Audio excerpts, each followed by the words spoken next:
This is a quick guide to how the Introduction to Philosophy class will take place this semester. The class is a remote hybrid class. The obvious question is, why? And the very obvious answer is because of the pandemic. So what is the difference between a remote hybrid class versus an electronic class? Well, the difference is this. This class was originally a hybrid class, which meant in effect that 50% of the class was in person, 50% online asynchronous, which meant you could do the content anytime you wished, as opposed to being in a particular place at a particular time. Now with the pandemic, the class has been changed to a remote hybrid, which means it's still hybrid, but it's remote as opposed to electronic. In practical terms, it means this. Normally, again, the class would meet half the time in person, half the time, with virtual content, and the same will hold true, except for the remote part, which is formally in person. That means that the administration wants faculty to be virtually in class at the normal times. So essentially that means that when we normally would meet in person, I'll be on Zoom conducting Zoom stuff. And then the time when we would normally just have, the virtual class, we'll essentially have what would be considered an electronic class. So what does this amount to sort of practically?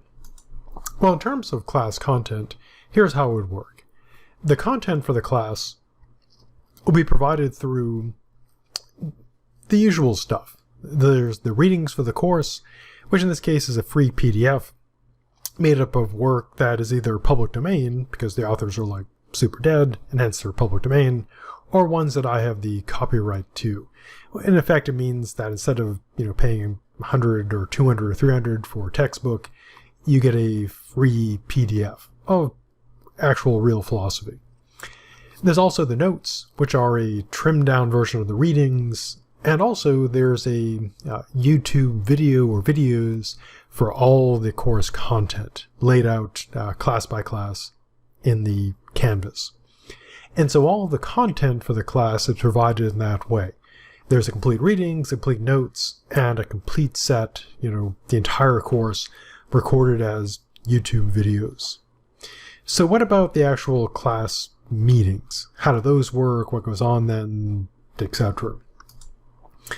They'll take place on Zoom, of course.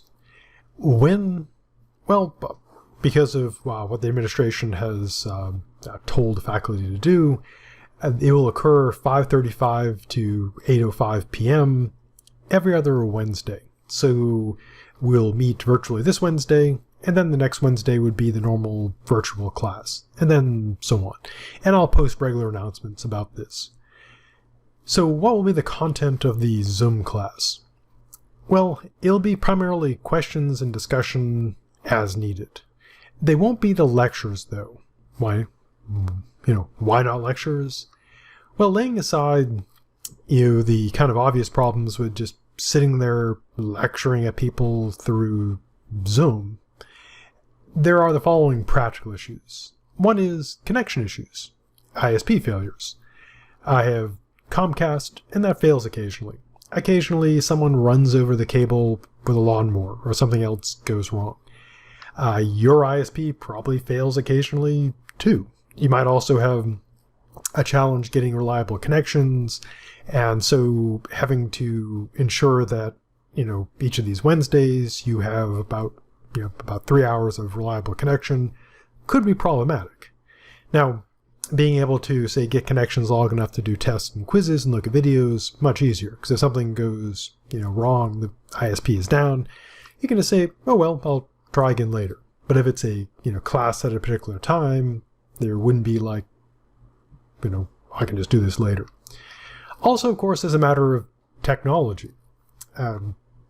Not everyone has, say, their own desktop or laptop, especially because these things have been sold out. So you might have to go to, a library or someplace to get access to a computer.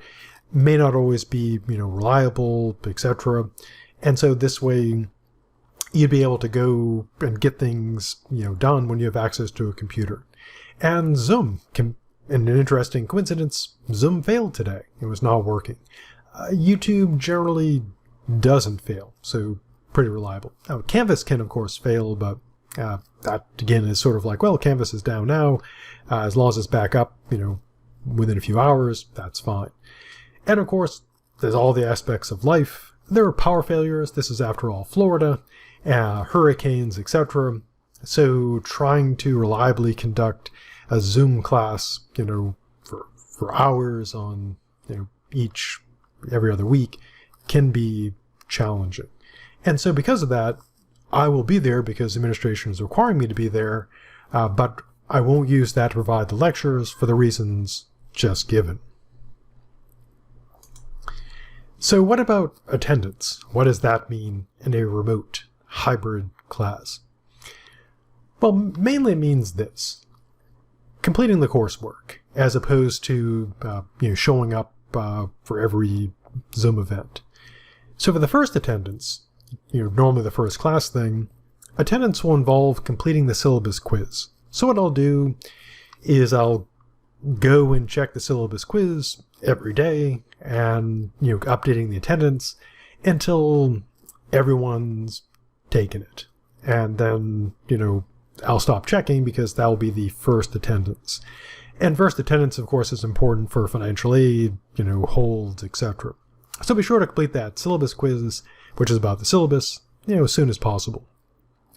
The last attendance, which is primarily important for the WF grade versus the F grade, failing versus walk away failing, that would be the last work that a person completed in the course.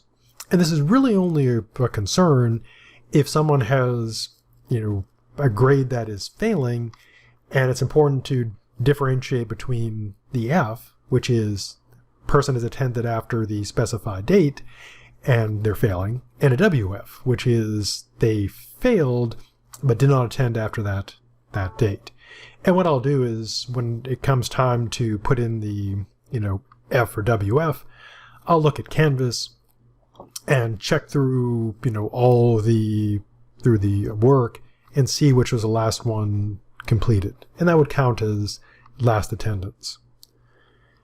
Now, what about there being a penalty for not showing up at the Zoom class? And the answer is no, because again, there's just so many things that can go wrong. We're in the middle of an unprecedented crisis that's spanning the entire world. And so it would be kind of petty to really, sweat and worry and focus on, did someone show up to my Zoom class? Because things can happen. So that's essentially the guide to the course, how it will be conducted. Stay safe, and I will see you in the future.